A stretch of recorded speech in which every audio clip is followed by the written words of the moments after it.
Merci Merci. beaucoup. Bonjour à toutes et à tous. Donc bienvenue dans ce webinaire, effectivement organisé par l'UNICEF France dans le cadre du salon, du livre et de la presse jeunesse de Montreuil. Donc on sera ensemble pendant environ 45 minutes. N'hésitez pas, comme, effectivement on vous le disait, à poser vos questions dans l'espace Q&R que vous pouvez trouver en bas de votre écran et on essaiera d'y répondre au fur et à mesure et sinon à la fin. Moi je suis Anaïs Justin, je suis chargée de sensibilisation et formation, pour l'UNICEF France et notamment en charge du projet du prix UNICEF de littérature jeunesse, dont je vous parlerai un peu plus en détail, par la suite. Donc aujourd'hui, à travers ce webinaire, on va aborder, par le prisme de la littérature jeunesse, un sujet qui est, d'actualité malheureusement et dont l'UNICEF France se saisit tout particulièrement depuis quelques années, c'est-à-dire le sujet de la pauvreté des enfants. Donc, on va avoir plusieurs temps, d'échange et plusieurs étapes dans ce webinaire. Je vais vous partager le déroulé immédiatement. Tac, si je retrouve, voilà. Est-ce que vous voyez bien mon écran? Mais oui, Oui, je vois mes les autres participantes approuver, merci beaucoup. Donc, on va, avoir plusieurs étapes au cours de ce webinaire. Tout d'abord, un état des lieux, rapide de la pauvreté des enfants en France, de ce sujet, à travers le regard de Julie Lignon, qui est chargée de programme et de plaidoyer pauvreté à l'UNICEF France.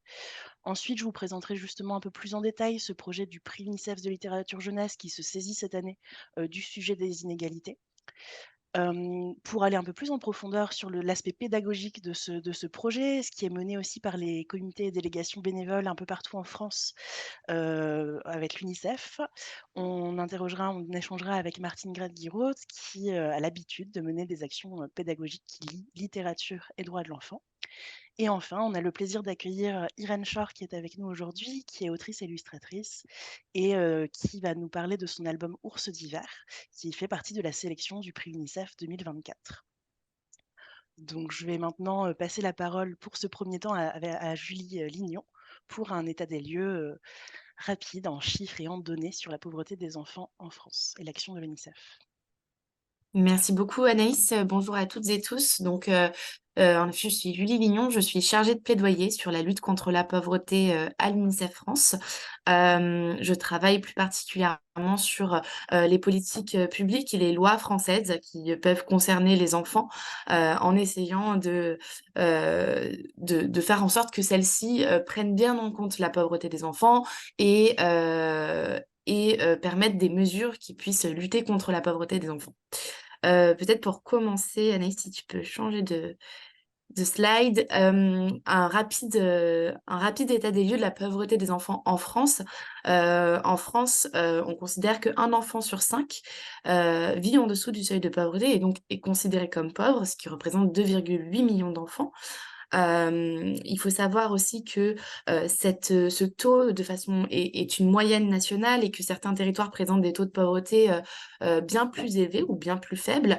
On a souhaité ici faire un rapide focus sur les territoires dits d'outre-mer qui présentent en effet des taux de pauvreté beaucoup plus importants que dans l'Hexagone, avec 8 enfants sur 10 touchés par la pauvreté à Mayotte et 6 enfants sur 10 touchés par la pauvreté en Guyane, donc avec des chiffres particulièrement alarmant.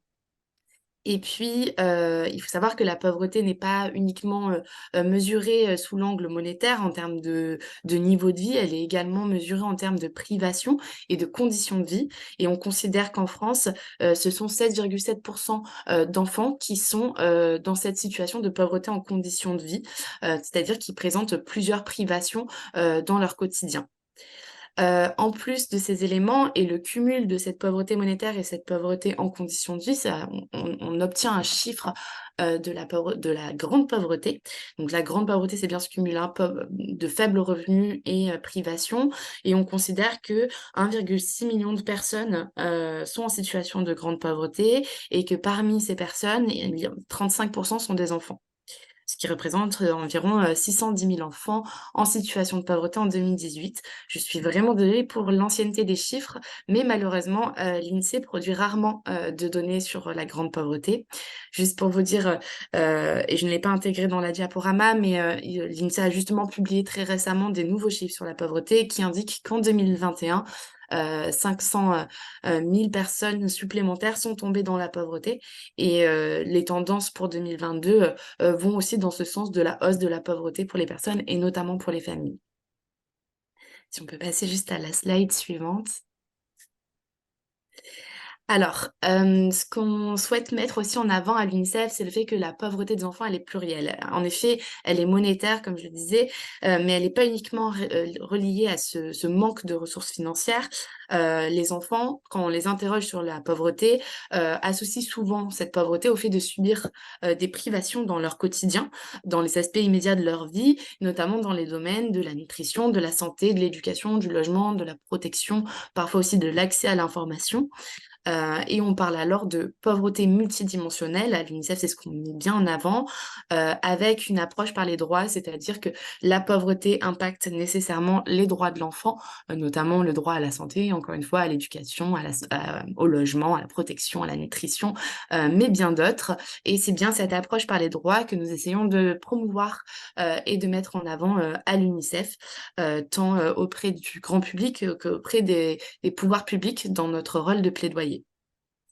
La pauvreté, elle peut, impliquer justement cette exclusion sociale qui, dont le concept dépasse la simple privation, le simple manque. Ça touche à la réalisation des droits, encore une fois, et notamment des droits sociaux de base. Et donc là, on parle bien d'exclusion sociale et c'est pour ça qu'à l'UNICEF, on a tendance à parler de pauvreté et d'exclusion sociale, parce que les 2 sont extrêmement liés et toujours dans cette approche par les droits, c'est intéressant de voir un peu plus large que la simple pauvreté. Donc, voilà, c'est le terme qu'on utilise. On peut changer de slide, Anaïs? Alors, nous, ça fait maintenant plusieurs années qu'on a fait de la lutte contre la pauvreté des enfants une des thématiques prioritaires de nos travaux à l'UNICEF, au niveau du plaidoyer et des programmes, de plus en plus dans d'autres activités. Et peut-être pour vous dire que voilà, cette priorité, elle est donnée parce que, en effet, l'UNICEF a pour mandat de promouvoir et de défendre les droits de chaque enfant, en France et partout dans le monde. En France, donc on a des équipes qui travaillent sur les sujets internationaux, mais aussi sur les sujets français. On porte une attention spécifique, même si on a pour vocation de défendre et de promouvoir les droits de tous les enfants, on a une attention spécifique qui est portée sur les enfants les plus vulnérables, parmi lesquels les enfants en situation de pauvreté et d'exclusion sociale. Et cette vulnérabilité est vraiment importante. C'est pour ça qu'on a ce focus-là. C'est une vulnérabilité qui se traduit en termes, en effet, de conditions de vie extrêmement précaires parfois, mais aussi de réalisation des droits, encore une fois. Donc, bien sûr, les enfants en situation de pauvreté font partie des publics que cible l'UNICEF dans ses actions. Le deuxième point que je voulais mettre en avant aussi, c'est, voilà, en effet, je viens de le dire, en fait, c'est que la pauvreté, elle est peu envisagée sous le prisme de l'enfance. Souvent, elle est envisagée sous le prisme de la pauvreté du ménage, de la famille, des habitants d'un même foyer. On considère peu, on parle souvent d'enfants de pauvres, d'ailleurs, on considère peu les enfants comme étant pauvres eux-mêmes, avec des conséquences concrètes sur leur vie. Et nous, à l'UNICEF, on a vraiment à cœur, justement, de replacer l'enfant dans cette situation de pauvreté, de ne pas rester dans l'indifférence et et dans le déni de cette réalité qui touche malheureusement un enfant sur 5 en France, voire même plus, puisque certains enfants échappent aux statistiques publiques, comme c'est le cas par exemple pour les enfants sans domicile. Et il faut savoir qu'ils sont nombreux en France. Par exemple, à la rentrée 2023, on recensait 1990 enfants qui sont restés sans solution d'hébergement suite à leur appel au 115, le numéro d'urgence pour les personnes sans abri. Donc, elles ont sollicité un hébergement d'urgence et elles n'en ont pas eu, ces enfants n'en ont pas eu, faute de place disponible dans l'hébergement et se sont retrouvés à la rue. Donc, c'est près de 2000 enfants qui se retrouvent à la rue chaque soir en France. Voilà, donc on a ces enfants-là qui échappent aux statistiques publiques, mais qui sont aussi, qui sont par contre considérés par l'UNICEF dans ses projets et dans son plaidoyer. Et puis, l'autre point qui fait qu'on porte cette attention sur la pauvreté des enfants, c'est vraiment une situation, des familles, c'est vraiment la dégradation de la situation des familles qui nous inquiète, particulièrement, et qui mérite en fait toute l'attention des pouvoirs publics. Et c'est pourquoi on fait ce focus-là. C'est une situation qui s'aggrave en effet, depuis, une vingtaine d'années, mais qui s'aggrave encore plus depuis ces dernières années et d'autant plus depuis la crise de l'inflation. Qui touche particulièrement les familles qui n'arrivent pas à joindre les deux bouts et qui se retrouvent parfois dans des dénuements, dans un dénuement total. Peut-être préciser que ces thématiques-là, elles sont traitées par l'UNICEF en effet dans le cadre de son plaidoyer. Donc, on a vraiment un rôle d'influencer les lois et d'influence des lois et des politiques publiques pour garantir l'effectivité des droits de l'enfant. Sur la lutte contre la pauvreté, on porte des recommandations auprès des pouvoirs publics nationaux en termes de changement des politiques publiques pour prendre en compte cette pauvreté. On porte aussi des propositions auprès des pouvoirs publics locaux qui peuvent également être acteurs. Et on essaie aussi d'avoir une attention sur ce caractère vraiment multidimensionnel de la pauvreté qui touche l'ensemble des dimensions de la vie de l'enfant. Peut-être préciser et ça fera une parfaite transition avec, l'intervention d'Anaïs, peut-être préciser que voilà, il y a ces actions de plaidoyer et de plus en plus on essaye d'avoir cette thématique, de la lutte contre la pauvreté des enfants, à travers, d'autres activités de l'UNICEF, notamment des activités de sensibilisation, qui sont essentielles en fait car, lutter contre la pauvreté, c'est aussi, déconstruire tous les préjugés, qui se trouvent autour de celle-ci, les préjugés enfin, que peuvent avoir les adultes, mais aussi certains enfants. Et donc, ça nous tient à cœur aussi d'avoir cette attention-là sur la sensibilisation à ces enjeux autour de la pauvreté, qui est une thématique très complexe, sur les conséquences que ça peut avoir sur les enfants. Et voilà, pour une meilleure aussi inclusion de ces enfants en situation de pauvreté. Je reste disponible pour toute question. Merci infiniment Julie pour tous ces éléments. Effectivement, pour l'instant, je n'ai pas vu de questions dans l'espace Q&A, mais n'hésitez pas à écrire soit dans l'espace discussion, soit dans l'espace questions-réponses au fil du webinaire si vous souhaitez avoir plus d'informations, des approfondissements. Et puis, on vous enverra aussi à la fin du webinaire des liens pour vous tenir informés sur ces sujets. Et merci aussi à Julie pour la transition effectivement vers les actions de sensibilisation, puisque effectivement, hein, sur ce sujet de la pauvreté et de la précarité, il y a des problématiques de ressources, il y a des enjeux une nécessité d'action des pouvoirs publics, mais il y a aussi des enjeux forts sur le fait de réduire la stigmatisation et l'exclusion sociale à laquelle sont confrontées les personnes les plus précaires et notamment les enfants concernés. Donc c'est une des raisons qui a fait que l'UNICEF France a choisi la thématique de la pauvreté des enfants pour l'édition 2024 de son projet du prix UNICEF de littérature jeunesse que je vais vous présenter un peu plus en détail maintenant. Donc en quelques mots, le prix UNICEF existe depuis 2016. C'est un projet qui a pour objectif de sensibiliser les enfants à leurs droits au travers de la lecture et de récompenser des ouvrages qui correspondent aux valeurs de l'UNICEF et des droits de l'enfant. L'idée, c'est de vraiment placer la voix de l'enfant au cœur du projet, puisque ce sont les enfants eux-mêmes qui votent pour un livre parmi une sélection qui leur est proposée sur une thématique annuelle, donc qui change chaque année.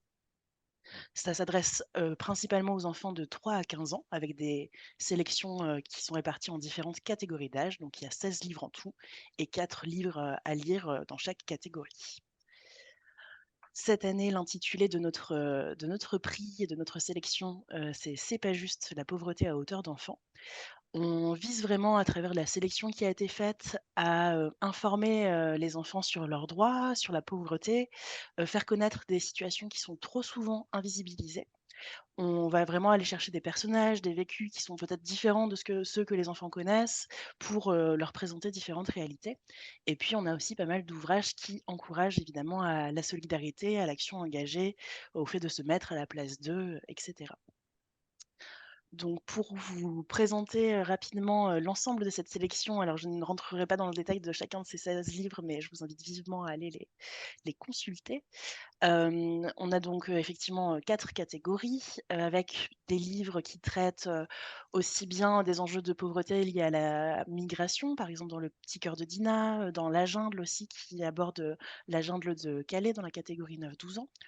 Dans La soupe aux amandes aussi de Sylvie Dehors, qui traite d'un enfant qui, est contraint avec sa maman de se cacher dans un aéroport, puisqu'ils n'ont pas de papiers et ne peuvent donc pas se déplacer. On a plusieurs, livres qui, traitent du sans-abrisme, notamment celui, d'Irène Shore qui interviendra tout à l'heure, donc Ours d'hiver, mais on a aussi Le manteau, et ainsi de suite. 2 ouvrages traitent du travail des enfants, avec Ling et les êtres mécaniques dans la catégorie 6-8 ans ou La trompette de Louis dans la catégorie 9-12 ans. Et puis, bien sûr, on essaie d'équilibrer ces sélections pour qu'à la fois les thèmes qui les traversent soient variés, mais aussi pour qu'on ait toujours cette dimension, positive, d'engagement, et cetera, au travers des ouvrages. Donc on a, aussi une bande dessinée, très rigolote qui est Le Petit Poilu, dans la catégorie 3-5 ans et qui traite vraiment du partage, entre personnes qui se connaissent. C'est un peu la même chose aussi dans Top et Mulot, donc dans la catégorie 6-8 ans, où des personnages, des petits animaux apprennent ensemble à être solidaires, à s'entraider, etc. Donc voilà, c'est une sélection assez vaste et vous retrouverez tous les éléments sur le site myunicef.fr pour si vous souhaitez participer ou simplement consulter plus précisément cette sélection qui permet d'avoir les mots, des images, des exemples pour aborder ce sujet de la pauvreté des enfants. Quelques mots sur comment participer. Donc, il est possible, encore maintenant de s'inscrire sur le site myUnicef pour faire participer des enfants, que ce soit dans un contexte scolaire, périscolaire, en bibliothèque ou même à la maison, enfin voilà, en famille. Il faut ensuite se procurer les livres de la sélection. Nous fournissons des outils pédagogiques et des supports de communication qui permettent d'entrer plus en profondeur dans les livres et de les connecter assez facilement aux droits de l'enfant, aux sujets qu'on veut aborder, à des éléments aussi de compréhension, de définition, parce que tous les sujets ne sont pas forcément évidents. Si vous êtes, peut-être, dans les gens qui nous regardent, si vous faites partie d'une structure qui accueille des enfants, donc école, centre de loisirs, bibliothèque, vous pouvez tout à fait prendre contact avec votre comité UNICEF local, puisqu'il y a de nombreux bénévoles qui sont formés aux actions éducatives et qui sont prêts à intervenir aussi, soit autour de ce prix littéraire, soit de manière plus générale sur les droits de l'enfant. Et donc ça peut être l'occasion d'organiser des temps de lecture et de sensibilisation, mais vous pouvez aussi complètement le faire, vous-même si vous le souhaitez. Et les enfants sont invités à voter pour leur livre préféré, soit en ligne, soit par bulletin papier, à nous renvoyer du coup par la poste d'ici au 30 avril 2024. Les lauréats seront donc présentés en juin 2024 et puis on ouvrira aussi la prochaine sélection et sa nouvelle thématique. Donc si vous n'avez pas de questions sur ce sujet, je crois que ce n'est pas le cas, mais n'hésitez pas si vous souhaitez en savoir plus ou s'il y avait des questions pratiques autour de la mise en œuvre du prix littéraire. Je vais maintenant proposer à Martine Gréguiraud de prendre la parole. Donc Martine nous accompagne et est très engagée à l'UNICEF France sur les actions éducatives. Elle est référente des actions de sensibilisation sur le comité Aquitaine et a par ailleurs été aussi enseignante, directrice d'école, principalement en réseau d'éducation prioritaire. Donc Martine, bonjour, est-ce que tu m'entends bien? D'accord. Ben, Et donc oui, bah, je crois que oui. Est-ce que tu peux nous raconter un peu quel type oui. d'intervention vous organisez autour du prix UNICEF? Quel format pédagogique, tu as l'habitude de mener? Et puis peut-être aussi quels sont les retours des enfants face à tous ces sujets-là, que ce soit Mmh. sur la thématique de la pauvreté ou sur les autres thématiques aussi qu'on a pu traverser avec le prix littéraire, Oui, et les actions de l'UNICEF? voilà. Ben, merci Anaïs de cette présentation et bonjour à tous. Ben, moi, comme Anaïs vous l'a dit, je suis en charge de la sensibilisation aux droits de l'enfant sur la délégation UNICEF Gironde. Et une de mes missions, effectivement avec d'autres bénévoles, c'est bien de présenter et de promouvoir ce prix UNICEF de littérature auprès des enfants, bien sûr en priorité, et surtout grâce aux professionnels de la lecture, que sont les bibliothécaires, les libraires, mais aussi les organisateurs de ces salons, parce que tous ces partenaires nous ouvrent très largement leurs portes et nous les en remercions, mais bien sûr aussi qu'on s'adresse à l'ensemble des enseignants, des animateurs du périscolaire et des parents. Et c'est vrai que nous, par exemple en Gironde, lorsqu'on reçoit l'information et surtout la sélection, on organise un plan d'action pour pouvoir gérer l'ensemble du département. C'est vrai qu'on nous répond toujours favorablement, on nous invite à rencontrer les enfants et à les sensibiliser à leurs droits. Alors c'est vrai qu'avec les enfants, on lit, on joue, on discute, on débat, on écrit, on se rencontre dans les bibliothèques, comme je l'ai dit, mais aussi dans des salons du livre avec leurs parents, mais aussi dans des classes. On essaie de lire le plus possible à la ville, à la campagne, à la demande des profs de collège, dans les écoles, effectivement, des réseaux d'éducation prioritaire. Et bien sûr que, au travers de tous nos déplacements, on se rend compte que ce projet, il est essentiel pour les enfants à plusieurs titres. Parce que d'abord, c'est vrai que comme toute littérature de jeunesse, elle offre aux enfants des rencontres avec des textes qui sont beaux, avec des textes qui sont forts, à travers des thématiques variées, qui vont leur permettre de se connaître, de mieux connaître les autres, de s'interroger et de s'ouvrir sur le monde. Ça, c'est le premier point. Mais le deuxième point aussi, ça permet d'apprendre sur les droits. Et non seulement par la connaissance de ces droits, mais aussi essentiellement par les émotions littéraires qui sont suscitées par cette lecture-là. Et c'est vrai aussi, comme l'a dit Anaïs, ce projet, ça permet d'exercer leurs droits, et en particulier le droit à la participation, en votant pour leur livre préféré, mais aussi de donner son avis et aussi de partager librement ce qu'ils pensent et ce qu'ils ressentent. Alors cette année, quand on a découvert la pauvreté, c'est vrai que c'est une thématique qui est peu abordée, qu'on aborde peu avec les enfants. C'est vrai que cette sélection, elle va nous permettre d'affronter, comme il a été dit, les différentes privations auxquelles les enfants en font face, mais surtout, elle va nous permettre de réfléchir ensemble avec les enfants et d'imaginer un monde plus équitable et plus solidaire. Ça, c'est un message essentiel qu'on a à faire passer pour lutter, comme vous l'avez dit, contre toutes les stigmatisations et l'exclusion. Alors, on a déjà animé des rencontres sur la thématique de la pauvreté. Par exemple, on a commencé à proposer aux enfants d'écouter des messages, le message du personnage principal de chacun des livres, et de chercher de quel droit il était privé. Alors, par exemple, on a dit aux enfants, ben voilà, tiré du livre La soupe aux amandes, je vis là, je vis où les gens partent en voyage, mais moi je ne pars jamais, je reste toujours ici, je connais tous les recoins de cet aéroport et toutes les personnes qui y travaillent. Il faut chaque jour ressembler aux voyageurs, il faut chaque jour se cacher et il faut chaque jour faire semblant pour passer inaperçu. Donc, à partir de ce résumé, de ces paroles de ce personnage, on va faire discuter les enfants des droits dont ce personnage-là est privé.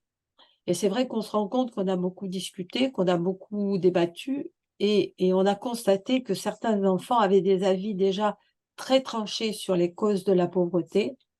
Bien sûr qu'on comprend qu'ils sont porteurs des jugements extrêmement sévères de leurs parents, mais notre objectif, c'est effectivement de les orienter et de leur ouvrir leur esprit pour montrer qu'il y a autre chose.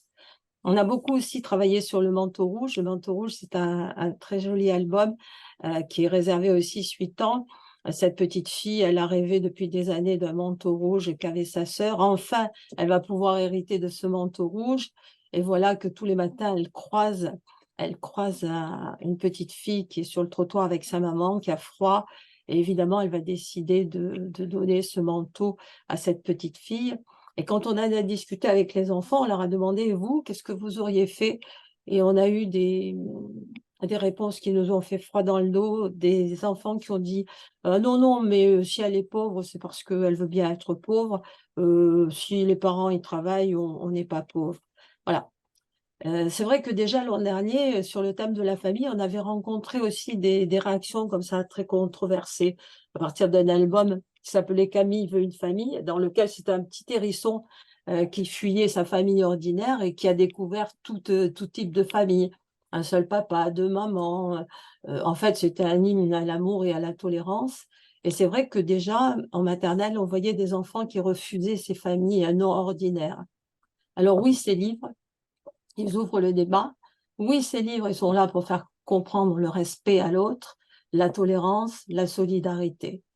Voilà le message qu'on essaie de faire passer aux enfants, leur faire découvrir des textes qui sont beaux, les amener sur le chemin de la connaissance de leurs droits et de faire vivre le plus possible les mots solidarité et ensemble. Voilà. Mais je pense que c'est un peu trop tôt, mais je remercierai après Irène par rapport à son album qui nous a beaucoup touchés. Merci beaucoup Martine, c'est très précieux pour, en tout cas pour moi et j'espère pour nous tous, et toutes, ce témoignage et puis ces retours aussi du fait qu'il est encore très, très important d'aborder ces sujets-là, de les aborder, dès la maternelle, dès le plus jeune âge. Donc merci infiniment pour, ton travail sur le terrain et pour ce témoignage. On va effectivement continuer un peu notre plongée en littérature en découvrant, l'ouvrage, d'Irène et puis son témoignage en tant qu'autrice et illustratrice qui se saisit elle aussi de sujets, en lien avec, ces enjeux sociaux, en lien avec la pauvreté.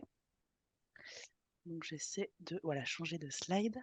Peut-être en introduction, mais avant de vous donner la parole Irène, nous aimerions vous faire découvrir, un extrait de nos livres en audio de description qui sont conçus donc, en partenariat avec la Fondation Visio chaque année pour les catégories 3-5 ans et 6-8 ans, pour faire en sorte que ces ouvrages-là, ces sélections-là soient accessibles aussi aux enfants aveugles et malvoyants. Et donc, c'est un travail qui est fait avec une audio-descriptrice qui s'appelle Dune Cherville. Donc je vous propose d'écouter, pour vous mettre un peu dans le bain de Ours d'hiver, d'écouter un petit extrait, de ce livre, audio, donc de la version audio de l'ouvrage d'Irène.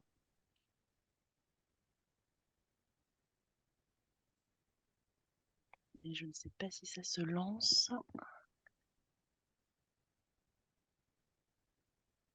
Il faut peut-être un petit temps de Est-ce que vous latence. avez entendu? Non? Pour l'instant, non. Alors, je vais vous demander, Anaïs, de couper votre partage Ouais, d'écran. bien sûr. Je vais recaler la bande sonore et puis je renvoie. Je vous envoie Merci ça beaucoup. tout de suite.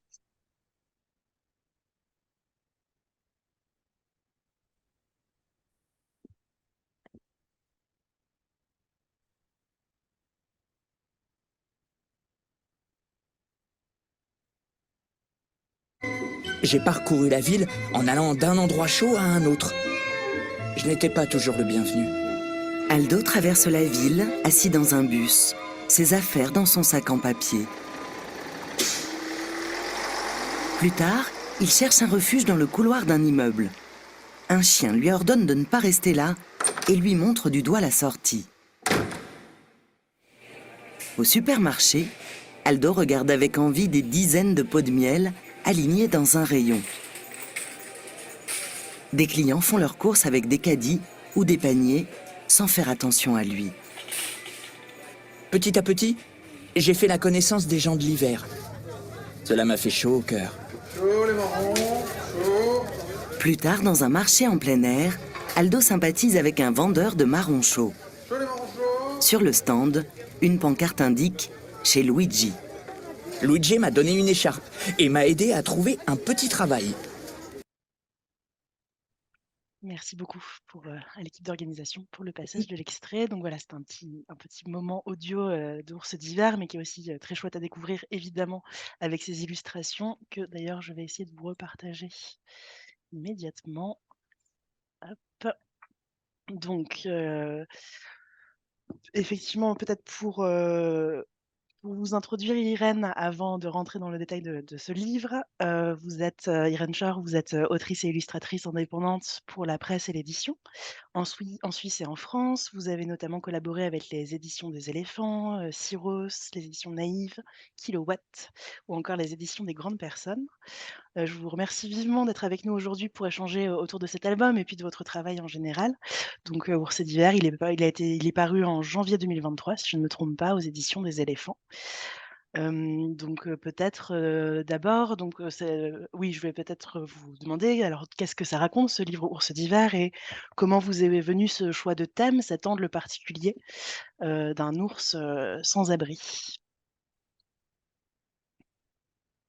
Bon, en fait, c'est l'histoire d'un ours qui rate son hibernation et qui se retrouve en ville en hiver, et c'est la première fois qu'il découvre en fait plein de choses. Donc ça amène aussi des situations un peu comiques parce que il ne connaît pas l'hiver, il ne connaît pas le froid, il ne connaît pas Noël, tout ce qu'il y a autour des fêtes de fin d'année.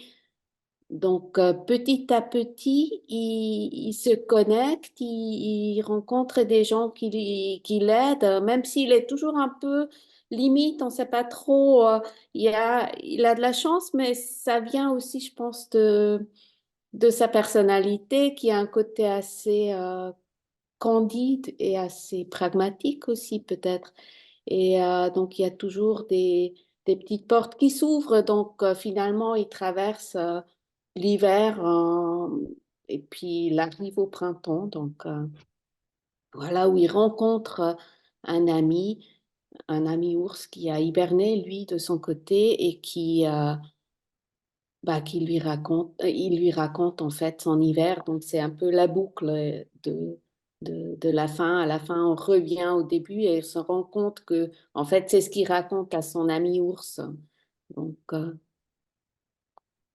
Oui, j'ai tout à eu fait. cette idée. Donc, comment dire, chaque projet, il a un peu son histoire. Et là, en fait, ça a commencé avec le personnage parce que dans ma petite ville en Suisse où je vis avec ma famille, on participe à une petite épicerie qui est une coopérative. Et moi, en fait, ma contribution, c'est que je fais pour eux la communication visuelle, les affiches. Donc, j'avais fait une fois pour l'hiver, justement, comme image un peu d'ambiance, j'avais fait une affiche qui ressemble à donc, la couverture du livre où on voit déjà cet ours, ce personnage.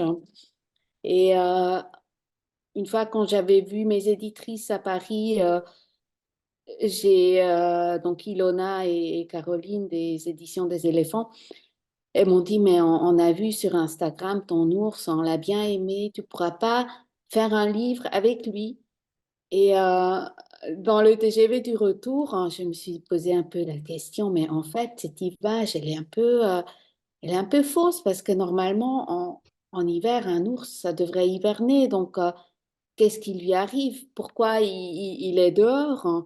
Et j'avais presque un peu de la peine, en fait, parce que je me suis dit, mais en fait, il y a un problème. En fait, il est dans la misère et il vit une situation très difficile. Donc, voilà, il va se retrouver dans la rue. Et donc après, quand on fait un livre, c'est vrai qu'on accompagne aussi un peu son personnage. Donc lui, en fait, ouais, je l'ai suivi à travers les différentes étapes jusqu'à ce qu'il rencontre des gens, jusqu'à ce il réussit à s'en sortir plus ou moins, grâce aussi à un petit réseau de gens qui sont aussi peut-être pas forcément riches, mais il y a quand même des personnages comme le vendeur de marrons, comme aussi les gens du marché qui le soutiennent et qui lui organise un petit travail, hein.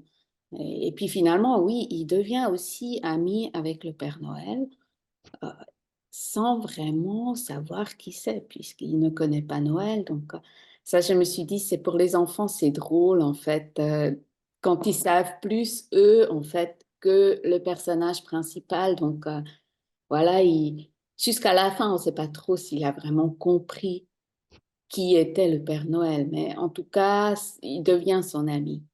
Donc, Oui, donc tout à fait. voilà, donc Vous oui, est-ce disiez que... d'ailleurs, je regardais sur votre site web et vous disiez notamment dans votre travail que dans vos histoires, il y a toujours un fil subversif quelque part et que ce qu'on voit à l'image ne correspond pas toujours à ce qui se trouve dans le texte. Est-ce que ça fait partie des éléments qui sont de l'ordre de ce fil subversif dans Ours d'hiver? Est-ce qu'il y a des choses un peu comme ça de décalage sur la thématique ou avec le personnage qui... Oui, bien sûr, hein. Et je vous assure que les enfants, ils le remarquent, hein. Parce que je trouve que justement, l'intérêt quand on fait le texte et les images, c'est vraiment de pouvoir jouer avec ça et puis justement de faire, créer ce décalage et puis de lui donner un discours et puis l'image, elle est peut-être un peu différente. Donc, oui, moi, je m'amuse aussi avec ça. Oui, bien sûr. Effectivement, vous disiez aussi que, le personnage est du coup confronté à tout un réseau de solidarité, de personnages qui, lui viennent en aide, l'accompagnent et qui sont parfois dans une situation qui peut être similaire à lui. Donc c'est vrai que c'est aussi par là que peut passer, ce qu'on indique aux enfants. Vous avez illustré un autre ouvrage qui traite peut-être aussi de ces questions de précarité, de solidarité sous une autre forme. C'est La soupe aux cailloux moelleux, si je ne me trompe pas. Oui. Est-ce que vous pouvez nous parler un peu plus de cet autre album? Donc là, c'était une proposition. C'est un peu différent parce que Mmh. c'est le texte d'Alain Serge Zotap, qui est un auteur camerounais. Et voilà, donc c'est la version soupe aux cailloux, version un peu africaine, hein, avec un personnage principal qui est un lièvre, qui est assez malin, parce que c'est lui qui met en route en fait toute cette organisation de la soupe. Et bah, il fournit les cailloux et puis les autres animaux, ils fournissent un peu les autres ingrédients. Mais là, en fait, peut-être aussi, je m'amusais en fait toujours à il risque sa peau parce que pendant toute la narration, il pourrait à tout moment aussi finir dans la casserole, lui. Donc, il y a un peu une tension là et à la fin, on se rend compte, non, en fait, ouf, ça s'est bien passé, mais c'est lui qui essaye un peu oui, qui prend l'initiative et il vit dangereusement hein, dans cette histoire. Hein. Mmh. Ouais, tout à fait. Donc j'en profite pour dire aux participants, n'hésitez pas si vous avez des questions à poser à Irène. Martine aussi, si jamais tu souhaites intervenir, toi qui es au plus près des livres, de la sélection de cette année.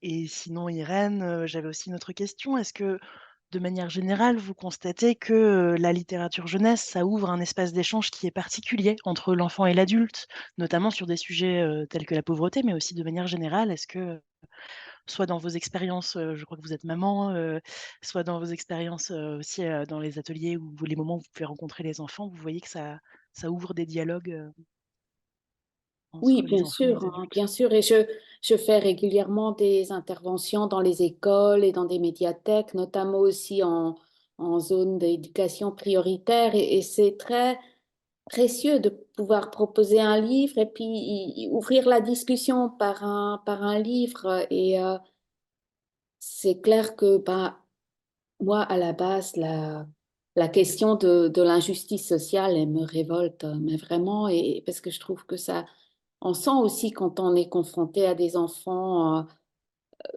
précarisés, bah, l'impact que ça va avoir sur leur vie et sur leur avenir et sur les possibilités d'apprendre un métier et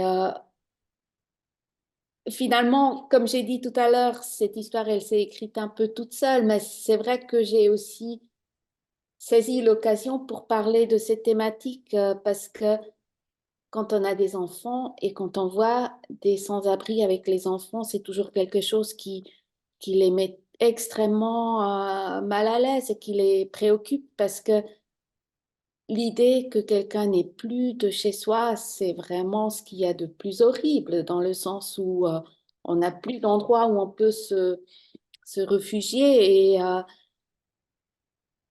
après, c'est vrai que moi, je n'aime pas trop l'idée qu'on fasse un livre sur un sujet, un problème comme ça, juste pour proposer une solution. Moi, je pense qu'il faut vraiment raconter une histoire à la base qui soit prenante, qui soit touchante, avec un personnage attachant. Et là, avec Aldo, mon ours, je pense que ça fonctionne bien dans le sens où on l'aime dès le début et on souffre avec lui, on voit ce qu'il vit à travers ses yeux et puis on a envie que ça se passe bien pour lui. Donc, après, c'est vrai que moi, j'ai pas de solution miracle. Et puis d'ailleurs, je pense qu'on on aurait tort de proposer des solutions trop faciles aux enfants parce que on leur doit quand même de les prendre au sérieux et d'être sincères. C'est la moindre des choses. Mais quand même de leur dire, bon voilà, pour lui, c'est important qu'il y a des gens qui sont présents, qui ne l'ignorent pas, qui proposent des choses, tous ces petits gestes qui s'accumulent, finalement, c'est ça qui le fait tenir, hein. Donc, voilà, c'est important, les petits gestes, malgré tout. Oui, tout à fait et c'est vrai que je vous rejoins sur le fait de c'est vraiment l'ambition aussi de notre prix d'ailleurs en général et de sa sélection annuelle, c'est qu'on réussit à avoir des ouvrages qui sont, joyeux, en l'occurrence, très colorés, dans ce d'hiver, très ludiques, qui vont aussi dans l'univers un peu de Noël, des fêtes de fin d'année, et pour autant, cela n'empêche pas de traiter une dimension, sociale, un vrai sujet avec aussi des éléments de réalité très concrets. L'ours, est confronté à la fois à des gestes de solidarité réelle, mais aussi à des moments qui sont beaucoup plus, difficiles, de rejet et cetera et je pense que les enfants perçoivent aussi toutes ces nuances-là, grâce au texte et aux images qui leur sont présentées. Et puis Alors aussi, on juste oui. peut-être l'image là où il dort, la première nuit qu'il dort Mmh. dehors, Mmh. Oui, c'est vrai, je peux la retrouver aussi si besoin. celle-là Ouais. où il est Mmh. vraiment Mmh. sur un carton. Je veux Ouais. dire, tous les enfants qui vivent dans une ville ont déjà vu ça. Et les parents, moi aussi en tant que mère, moi je n'ai pas de réponse à ça en fait. Et en même temps, voilà, là, j'essaye au moins de voir et de montrer dans mon histoire comment il en est arrivé là. C'était pas de Mmh. sa faute. Et puis voilà, qu'est-ce qui va s'en suivre, idéalement. Mmh. Mais Mmh. Tout Mmh. à fait. on- Martine, est-ce que tu souhaitais, oui, parce que souvent, en fait, on regarde à côté, on Mmh. fait comme si rien n'était. Mais les enfants, ils se rendent tout de suite compte que non, qu'il y a un truc qui cloche, et que c'est pas normal que quelqu'un n'ait pas de maison, en fait. Mmh. oui, tout à fait. Ouais. Merci beaucoup pour ces précisions et pour votre regard sur ce sujet-là et sur vos histoires, vos albums. Martine, je voyais que tu avais allumé ton micro si tu souhaitais, Oui, intervenir. oui, non, moi je voulais remercier Irène parce que je trouve qu'elle réussit dans cet album le pari de parler des sans-abri en occultant aucune difficulté, hein, trouver un toit, de la nourriture, des vêtements, mais aussi de parler des ressources qui existent et aussi de montrer aux enfants qu'une des plus belles des ressources, c'est le sourire réconfortant d'un ami. Donc c'est ça, Oui, c'est qu'on parle oui, de problèmes qui sont gravissimes, mais derrière, il y a quand même un espoir. Et puis, il y a ce livre avec ses couleurs magnifiques qui donne quand même de la joie au cœur. Oui. Merci, merci à vous. merci. Merci à toutes les 2. Alors on arrive à la fin, du temps qui nous est imparti sur ce webinaire, donc je vais malheureusement devoir nous couper, dans cette discussion. Mais merci, donc je vois qu'il y a eu pas mal de spectateurs. Merci à vous d'avoir été présents, avec nous. Si vous voulez retrouver des informations sur le prix UNICEF, vous pouvez donc aller sur le site my.unicef.fr. J'ai mis pas mal de liens dans la discussion du webinaire, que vous pouvez retrouver.